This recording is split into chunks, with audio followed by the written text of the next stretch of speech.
When England footballers take the knee, signalling their support for Black Lives Matter, they say it's about equality. Fans who boo the gesture are dismissed as bigots, but England supporters are within their rights to protest. Black Lives Matter is not a political group dedicated to the important aim of eradicating racism. It's a divisive, ideological movement. England's Euro 2021 campaign should be a unifying moment when the nation forgets its differences in order to cheer on Gareth Southgate's team. Instead, the tournament is being overshadowed by political controversy. Let's take a look at Black Lives Matter and what it actually stands for. In 2020, a video of the horrific murder of George Floyd rightly sparked international fury and disgust.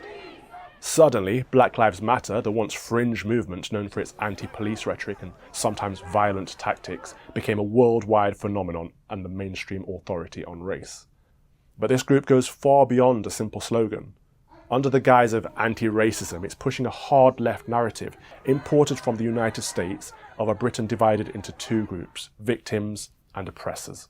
And it does not seek a colourblind society, but the complete opposite. Each of us is judged by the colour of our skin. This taps into a zeitgeist among young liberals, the idea that white people should feel guilty for the crimes of their ancestors, and that it's up to white people to save the oppressed minorities from their woes. At the same time, Black Lives Matter informs ethnic minorities that everyone and everything is racist, and that's why we're being held back in life.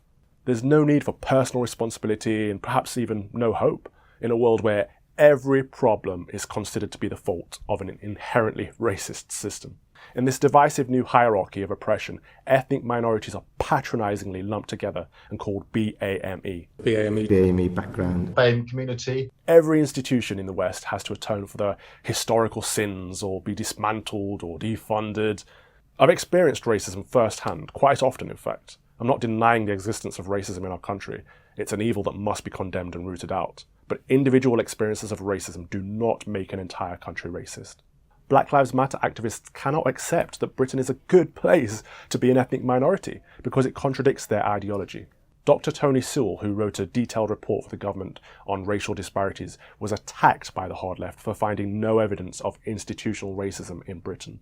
He argued that class and family structures were a greater predictor of social outcomes. His evidence-based approach to this issue was itself denounced as institutionally racist.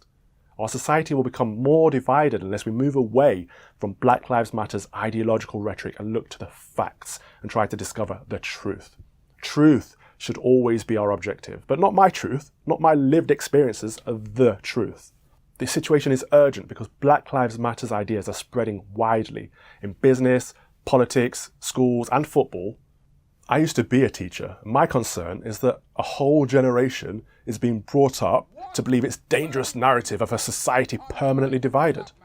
At present, it's illegal to teach critical race theory, the idea that white people are inherently racist and black and ethnic minority people are oppressed, as fact in the UK. However, there's mounting evidence of these ideas being taught across schools in England.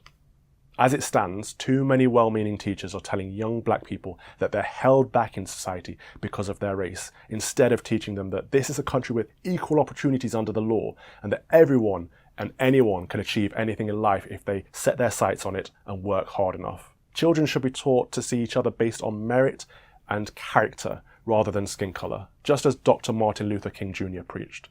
These are the values we should be teaching: tolerance, not division; individuality, not collectivism; and meritocracy, not so-called positive discrimination. Let's stop focusing on the things that divide us and put a renewed emphasis on the things that bring us together.